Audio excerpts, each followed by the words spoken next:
The other four were written for solo violin and piano. These works are underrepresented because they have not received sufficient attention and exposure of the global stage. According to data from CPI, a career analytics platform, 74.7% of music composers in the United States identify as white, followed by 9.5% Hispanic or Latino, 5.6% Black or African American, 5.3% Asian, 4.7% unknown, and 0.2% American Indian and Alaska Native. Including these statistics in my lecture recital, is important because they provide context for why expanding the advanced violin repertoire to include works by Filipino composer is both necessary and meaningful. When we look at this data, Filipino composers are not even listed as a separate category, or our contributions are often grouped under broader labels like Asian or other, which make it difficult for Filipino voices to be truly seen and recognized in the field of music composition. This lack of visibility is one of the reasons it's so important to bring these works to light, so that they can be heard, studied, and appreciated on their own terms.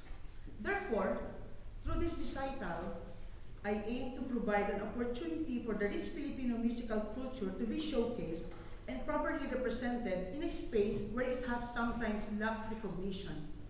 With each song, dance, and artwork we present, we honor our rich heritage while introducing it to a new audience.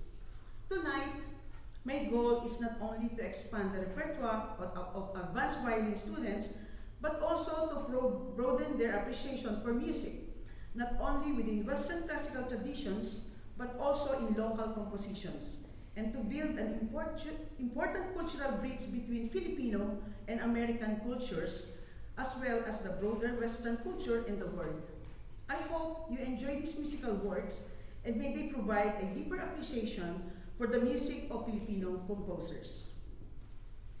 The Philippines is an archipelago of over 7,100 islands, divided into 77 provinces across 16 regions, with three main island groups: Luzon, the Visayas, and Mindanao.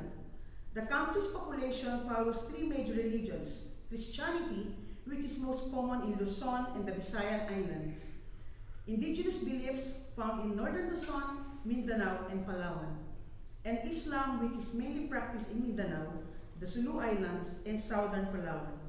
Spanish and American influences are particularly strong in urban areas due to more than 333 years of Spanish colonization and 48 years of American rule. This history is reflected in the music, which in the cities has a clear Spanish and American influence, while in rural and mountain regions, traditional Asian-influenced music remain prominent. Filipino music can be categorized into three main types: indigenous music with roots in Asia, Spanish and European-influenced secular and religious music, and classical and popular music inspired by American and European traditions. Before the arrival of Ferdinand Magellan in 1521, there was no written record of music in the Philippines. However, reports from priors, government officials, and travelers describe the instrumental and vocal music of the time. These reports mention a variety of objects made from copper, bamboo, and wood, such as gongs, flutes, sitars, lutes, clappers, and buzzers. In vocal music, included a wide range of genres, including epics about ancestry, work songs related to farming, fishing, and harvesting, ritual songs to drive away evil spirits, celebratory songs for weddings, births, victories, or reconciliation of tribal conflicts, mourning songs for the dead, courting songs, and children's play songs. Many of these musical traditions are still practiced today by indigenous communities. With the arrival of the Spaniards in the Philippines, Filipino music underwent a major transformation as it was influenced by Western culture, particularly Spanish and European traditions, which dominated from the 17th to 19th centuries. This period, known as Hispanization, was marked by the spread of Catholicism and the religious conversion of the Filipino people, which had a profound impact on their musical practices. As the Spanish introduced new religious practices, Filipino music began to evolve into a hybrid form that blended indigenous elements with European styles, creating a unique musical expression with a distinct Hispanic flavor. This transformation not only produced religious music that was connected to Catholic liturgy, but also led to the creation of secular music, rooted in European traditions. This secular music, which included instrumental composition and folk songs, was adapted by Filipinos to fit their own cultural context, often incorporating local instruments and themes while maintaining European influences in melody, harmony, and form. Through this fusion, the music of the Philippines became a rich reflection of its colonial history, where indigenous and European musical elements coexisted and shaped the country's musical identity. During the American regime from 1898 to 1946, Philippine music underwent another transformation. The public school system introduced music as part of the curriculum in elementary and high school, while music conservatories and colleges were established at the tertiary level. This led to the rise of the first generation of Filipino composers whose works followed Western styles and forms. And these composers helped develop classical art music in the Philippines, which continue to thrive today. The band tradition, which began during the Spanish era, remained a staple in the Philippines, producing many talented musicians, composers, and performers. American pop culture also left its mark, giving rise to Pinoy pop music, which blends Western and local influences. This genre includes folk songs, dance tunes, ballads, Broadway-style songs, rock and roll, disco, jazz, and rap. During the American regime, Filipino music underwent significant changes, integrating Western classical styles with local traditions. This evolution led to a rich and diverse musical landscape shaped by the enduring influences of indigenous culture, Spanish heritage, and Western innovations. These elements continue to define the vibrant musical identity of the Philippines today. The five composers I will be presenting in this violin lecture recital are Nicanor Abelardo, Antonio Molina, Ernesto Vallejo, Potenciano Gregorio, and Manuel Velez. Their works have greatly contributed to the richness of Filipino music, and through this recital, I hope to showcase their unique musical styles and influence. Antonio Molina, born on December 26, 1894, a multi-talented musician, composer, and educator, was the last of the three musical giants who advanced Filipino music beyond folk traditions alongside Nicanor Abelardo and Francisco Santiago. He studied under Abelardo and the University of the Philippines Conservatory of Music, where he developed his skills as a composer, conductor, and educator. Molina was known for blending ethnic instruments with Western ones and combining Eastern and Western musical elements, making him a pioneering figure in Filipino music. His most famous composition, Hating Gabi, is the first Filipino danza for solo violin and piano. By the time of his death in 1980, Molina had composed over 300 works and earned the National Artist Award for his contributions to Philippine music. Antonio Molina was so deeply connected to Filipino culture that many of his works are often mistaken for authentic folk songs. One of his celebrated compositions, Hating Gabi, was written in 1915 as a serenade for violin and piano. The piece follows an ABBACC form, starting in a minor key and shifting to a major key in the C section. It portrays the darkest moments of life where love becomes the guiding force, and in it, the composer pleads his sweetheart, "Come to me and let us promise each other our love." As the year passed, Hating Gabi has become one of the most cherished works in the Filipino violinist repertoire. This piece is designed for intermediate level students as the techniques required are relatively simple. The position mainly stays in first and third position. The challenging techniques of this piece are the double stops and left-hand pizzicato. The double stops here are polyphonic, adding complexity to the music. There is no virtuosic element in the piece. Instead, the piece is more subtle, with long expressive lines that convey a deep emotional connection.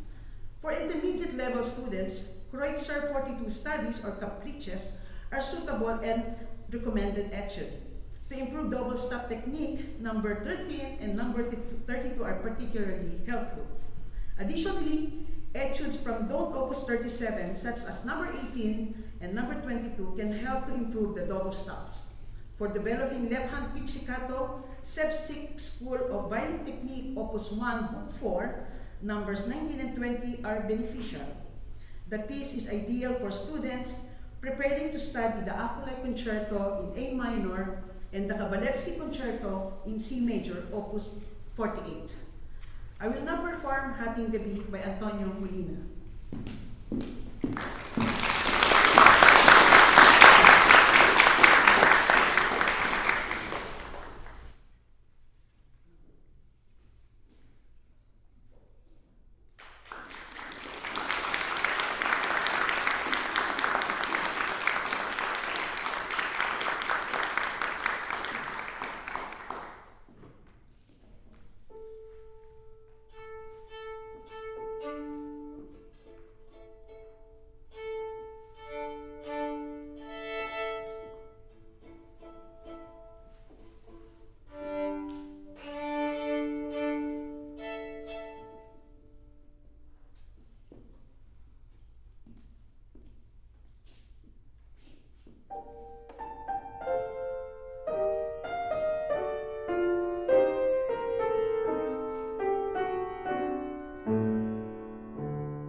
December 19, 1909, in Manila, was a pure violin king of the Philippines, raised in a musical family with a violinist father and harpist mother. He was not only a skilled violinist but also a classical guitarist, pianist, and athlete, excelling in French, tennis, and swimming. At the age of 13, he caught the attention of Michel Piastro, a concertmaster of the New York Philharmonic, who praised his extraordinary talent, leading to a government scholarship that brought him to the United States in 1923. There, Vallejo studied with renowned violinist Franz Neisel and Sasha Jacobsen, eventually performing in major cities and debuting at New York's Town Hall. Tragically, Vallejo and his family were killed during the Japanese retreat in 1945, and his legacy lives on through his compositions, including Dream Melody and Habanera No. 2. Ernesto Vallejo's Habanera Filipina No. 2 is one of his most famous works for violin and piano, known for its habanera style. The piece bears similarities to Pablo Sarasate's Habanera No. 2, Opus 21, particularly in its violin technique, which highlights the performer's technical proficiency. Vallejo incorporates techniques such as pizzicato, harmonics, tremolo, and spiccato, which are also found in Sarasate's works. The composition is structured in binary form, opening with an 11-bar violin cadenza accompanied by tremolo chords in the piano. This sensuous piece blends the romantic beauty of Filipino culture with the rhythmic elegance of Spanish dance, making it a favorite among audience today in the Philippines. The piece is ideal for intermediate to advanced students due to its virtuosic elements. It carries a clear Spanish influence, particularly through the inclusion of the habanera, a traditional Spanish dance reflecting the Romantic era's focus on virtuosic writing seen in composers like Wieniawski and Sarasate. The connection to Sarasate is particularly important, given his strong Spanish roots, which adds cultural depth to the piece. The composition incorporates a variety of technical challenges, including double stops, fast passages in higher positions, harmonics, and left-hand pizzicato, all of which contribute to its overall virtuosic nature. Virtuosity, a hallmark of the Romantic period, was exemplified by composers like Wagner, Liszt, Verdi, and Chopin. And for violin, Wieniawski and Sarasate are crucial figures in this tradition. The student should already be fluent in playing scales in 7th position. They should also be working on double stop scales, since some of the pieces we'll be exploring require a solid foundation in both. Students should be well versed in Kreutzer, Etude, and Don August 35, along with some of Paganini's early caprices, such as number 14 and 16, to handle the technical demands of this piece. The piece's musical character draws from Spanish traditions, with its passionate quality and elements of improvisation, bearing similarities to the works of Wieniawski, Sarasate, and even Paganini to some extent. Students should also be familiar with the Lost Symphony Español, Sanson's Violin Concerto No. 3, Opus 61, and Concerto No. 2 by Wieniawski, Opus 22, as they share a similar level of complexity in early concert repertoire. Sarasate's Spanish dances like Malagueña, Zapateado also feature similar elements, but this piece is more advanced. Playing both European works by composers like Wieniawski and Sarasate, as well as Filipino music influenced by Spanish traditions but retaining its unique identity, will offer students a broader cultural perspective in their playing. I will now perform Habanera No. 2 by Ernesto Vallejo.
Manuel P. Velez was a composer, teacher of voice and piano, band leader and organizer known for directing zarzuelas, operettas, and stage plays. Born on October 27, 1894 in Cagayan, Cagayan, Misamis. He began studying music under his father, a former orchestra leader. After high school, he organized a music club in Cagayan and later moved to Manila to study harmony and composition, while also training prominent bands. Velez spent 7 years in Hawaii, staging shows and leading a brass band before returning to the Philippines, where he founded the Cebu School of Music. His popular composition, Sa Kabukiran, in the Farmlands, remains one of the most beloved songs in the Philippines. Sa Kabukiran, composed by Manuel Velez for soprano, and first performed in Cebu in 1928, features lively tunes that captures the essence of agricultural life.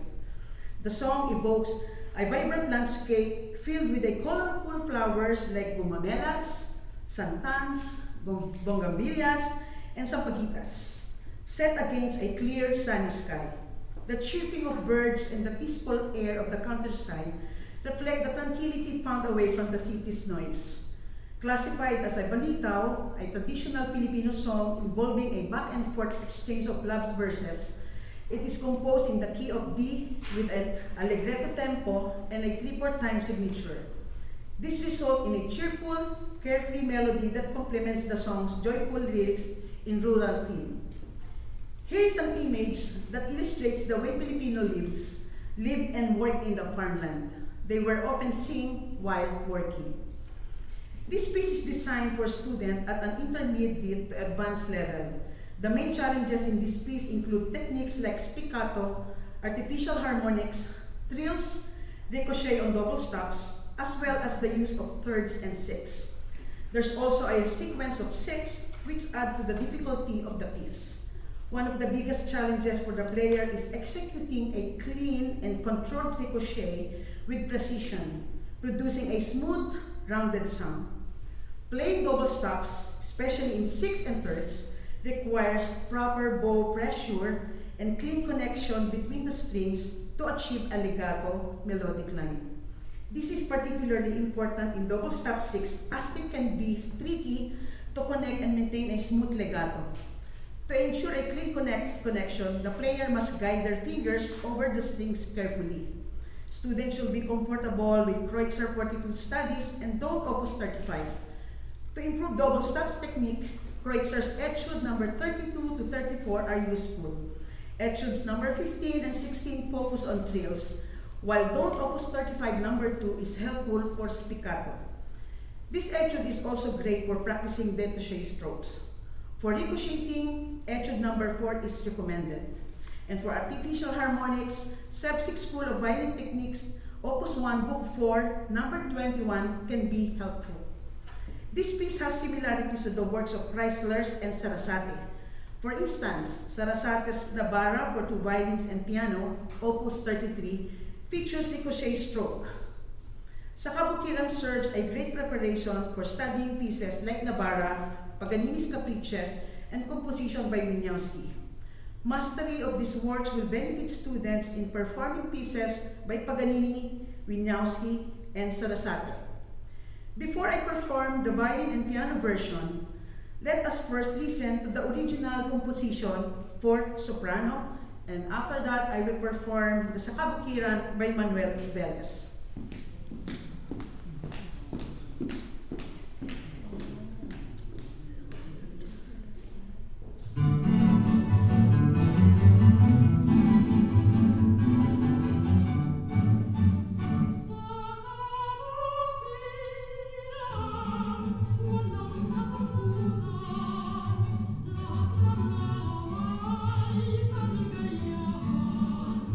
Sa kabukiran na ay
Nicanor Abelardo Sr., born in San Miguel, Bulacan, grew up in a family of artists and began his musical journey at the age of 5, learning solfeggio and bandurria. By 8, he had composed his first piece, Ang Unang Buko, dedicated to his grandmother. And by 15, he was already performing publicly and teaching music. He studied composition at the University of the Philippines Conservatory of Music, where he composed the melody for the university anthem, UP Naming Mahal. Abelardo was a pioneering figure in Filipino music, known for elevating the kundiman genre to an art song form, with famous works like Nasaan Ka Irog and Magbalik Ka Hirang. Considered one of the greatest composers in Philippine history, Abelardo's legacy lives on through his influential compositions and institutions named in his honor, such as Abelardo Hall and Tanghalang Nicanor Abelardo. Abelardo composed his Kabatina in 1921, marking the start of his productive years. The term Kabatina, which originated in the 18th century, refers to a simple, lyrical, instrumental piece with an emotional character. And Abelardo's Kabatina is a graceful melody with a single theme featuring a brief lively moment in the middle. The piece follows a ternary form, starting in D major, shifting to B minor, and returning to D major with heightened expressiveness. Its melodious violin part and rich piano accompaniment have become essential to the Philippine violin and cello repertoire. The piece was transcribed for orchestra by Redentor Romero in 1978 and arranged for violin and solo and orchestra by Antonino Benaventura, whose score was donated to the UP College of Music Library in 1982. This piece was arranged for orchestra by Redentor Romero and was performed by the London Philharmonic Orchestra. It was featured in the album The Best of Philippine Classics. Let's listen to a bit of the orchestral arrangement by Redentor Romero performed by the London Symphony Orchestra.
This piece is intended for intermediate level students. It is technically simpler, allowing us to focus on its expressiveness and emotional depth.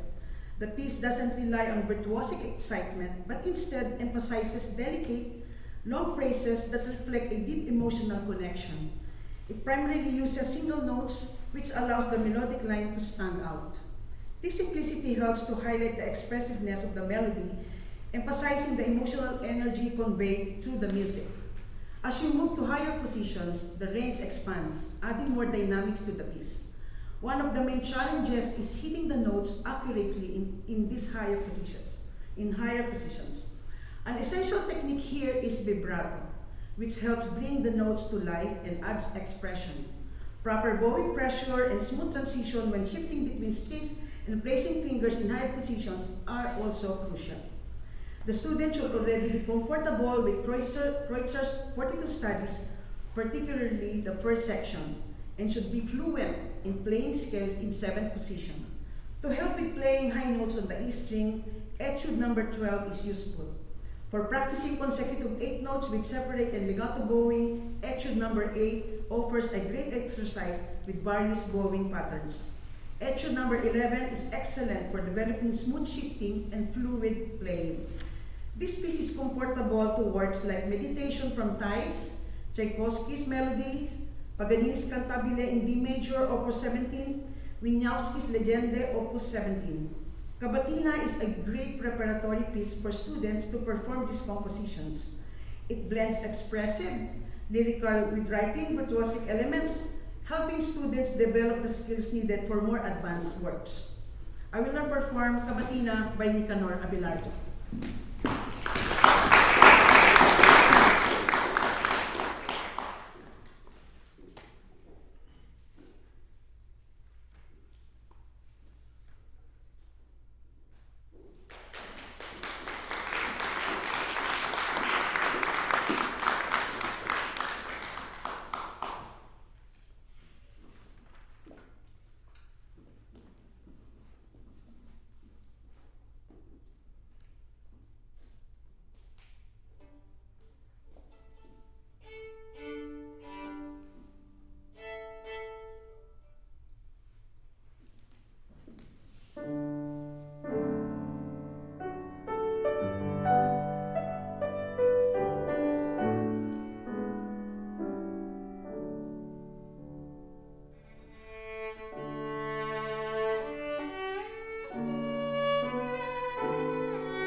Potenciano Gregorio Jr., born on May 18, 1880, in Santo Domingo, Albay, was a renowned Bicolano musician, composer, and violin prodigy.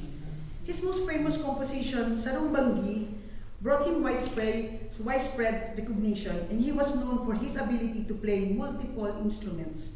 In 1919, Gregorio auditioned for the Philippine Constabulary Band, where he impressed bandmaster Colonel Walter Howard Loving with his performance and was subsequently invited to join the band. In 1939, Gregorio was chosen to compete in the Golden Gate International Exposition in Honolulu, Hawaii, but tragically passed away from pneumonia while traveling to the event.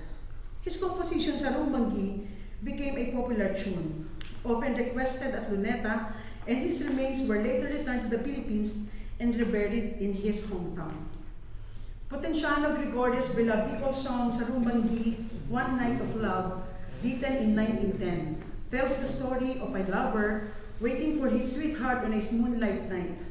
He expresses his deep love, stating that the moon and stars are proof of his genuine feelings, and that his heart has suffered in longing, inspiring him to create songs.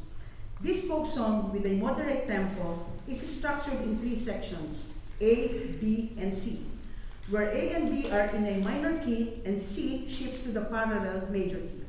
The lyrics consist of 4 stanzas, each with 4 lines, and each section follows a simple structure with 2 periods that repeat a similar phrase but end differently. Sarumbanggi also inspired a 1947 movie of the same title and has been performed by various artists, including the Philippine Philharmonic Orchestra in 2015. This composition is ideal for students as an intermediate to advanced skill level due to its challenging virtuosic qualities. It includes various technical aspects that need attention, such as 6, thirds, octaves, and glissando passage featuring octaves. The piece highlights a range of virtuosic techniques and showcases its musicality through the use of cadenza, which appears at both the start and end, much like Bruch's Violin Concerto No. 1 in G minor. It starts in the same key and opens with a slow passage using the open G string. The work is intensely romantic, expressive, elegant, and both passionate and graceful. The piece follows the tradition of virtuosic violin playing in the Romantic era, similar to the composition of Fritz Kreisler, Sarasate, and Wieniawski. To perform this piece well, students should be well versed in the Kreutzer Etudes, Don't Opus 35, Rode, Gabinier, and certain Paganini caprices. To develop the technical foundation required for the piece, Kreutzer Etude 24 and 25 can help improve octave technique. Etude 7 can enhance string crossing skills. Etude 11 is effective for smooth shifting. And Etude 28 serves as an effective study for developing dexterity in both the left and right hands.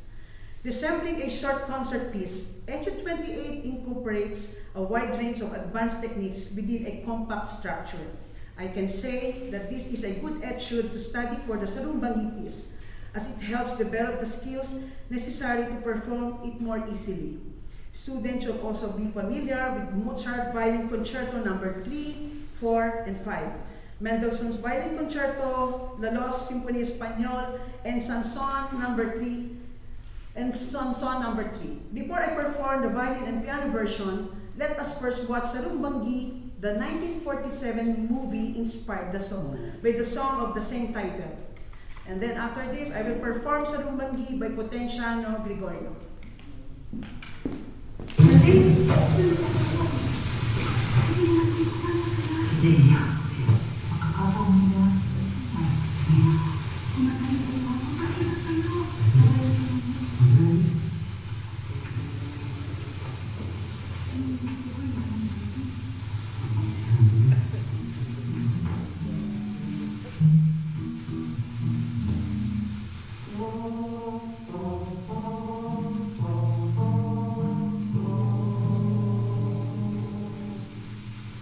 Oh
This is the last piece I'm going to play. Nicanor Abelardo. Nicanor Abelardo, Capricho Español, composed in 1923, was written before he moved to Chicago to further his composition studies. Despite its title, the piece is a lively dance, blending duple and triple meters in its opening section, creating a cross rhythm or vertical hignola between the violin and piano. This rhythm showcases syncopated cross rhythms, particularly the stresillos and cinquillos, fundamental Afro-Latin patterns. Composed in ternary form, ABA. The A section features a minor key violin solo with a dance-like accompaniment in 6/8, while the B section shifts to a major key, highlighting Abelardo's lyrical Kundiman style. The piece is a fascinating fusion of rhythmic complexity and melodic beauty, reflecting Abelardo's unique compositional voice. This piece is for students at an intermediate to advanced level. It features a challenging virtuosic technique, specifically the execution of long staccatos and play in higher positions, which increases both the difficulty and expressiveness of the music. The piece includes past staccato sections, sometimes reminiscent of Wieniawski's style. The student should be comfortable with Kreutzer's 42 studies and don't Opus 35. Kreutzer Etude number 4 is useful in building a strong foundation for mastering the spiccato technique. Similarly, Don Opus 35 Etude number 17 is a great etude for developing the ability to move smoothly from first position to higher positions. Paganini's Caprice number 10 also includes long staccato passages, making this piece a great preparation for it. Capriccio Español has a cinematic quality akin to the music of Cornwall. Even though it was composed before his time, additionally there is an elegant tone characteristic of capriccio, meaning dance. In this sense, its delicate and refined nature is somewhat similar to Chrysler's works. While Chrysler comes from the European Viennese school, this piece originates from the Philippines, yet both share a similar melodic beauty, elegance, and effortless approaching to music making. I will now perform Capriccio Español by Nicanor Abelardo.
remarks.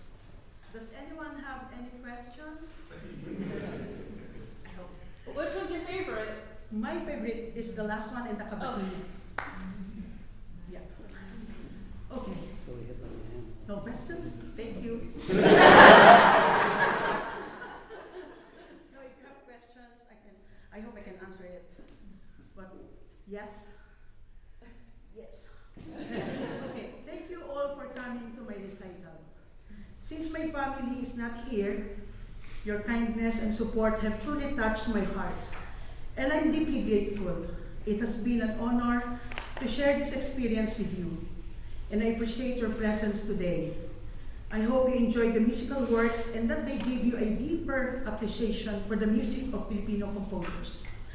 Music has a unique way of connecting us, and I'm thankful for the opportunity to share this piece with you. I would like to especially thank my professor, Dr. Igor Calmin.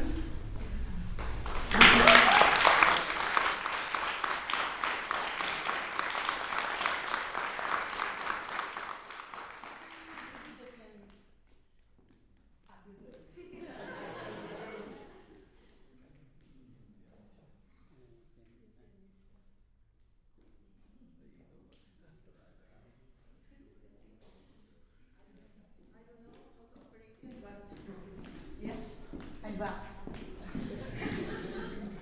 Okay, I would like to repeat it again. I would like to especially thank my professor, Dr. Igor Calmin, for helping me throughout this lecture recital, for the 4 wonderful semesters, and for your unwavering support and belief in me.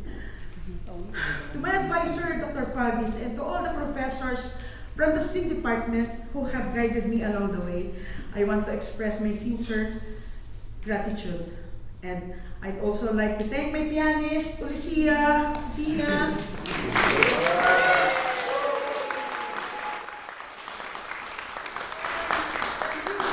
for assisting me. Your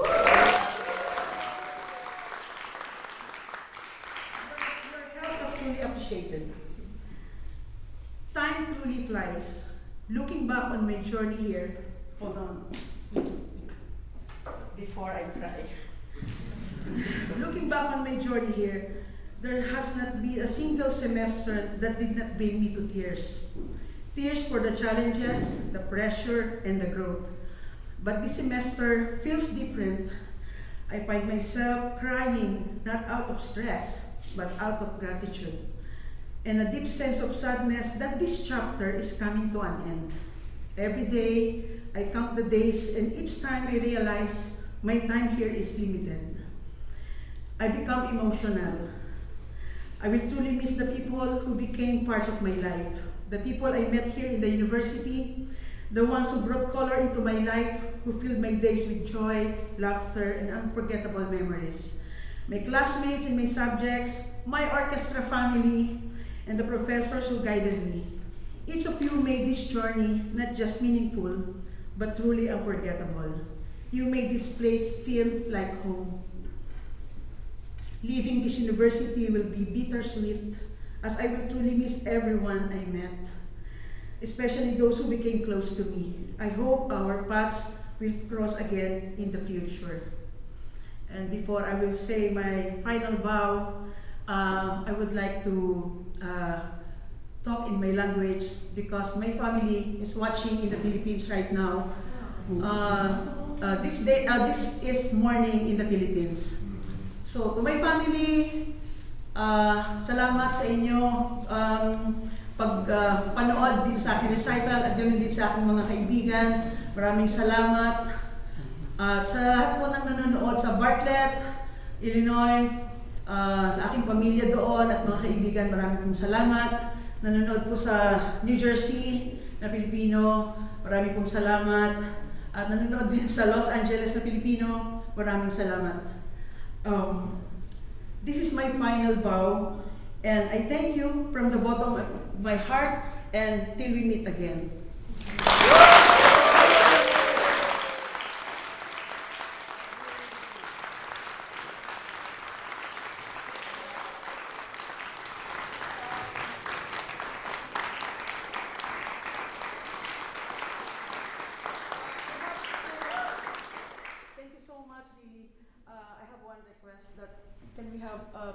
group picture. Yes.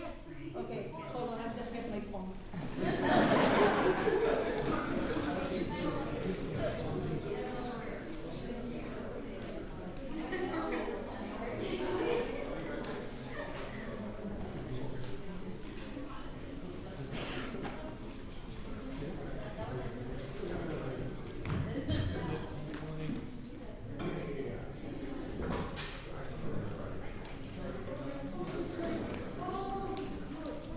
Yeah, can we compress so that we can be all together?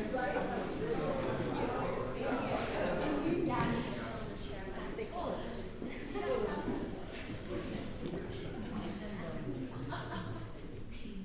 Felicia, you wanna stay there?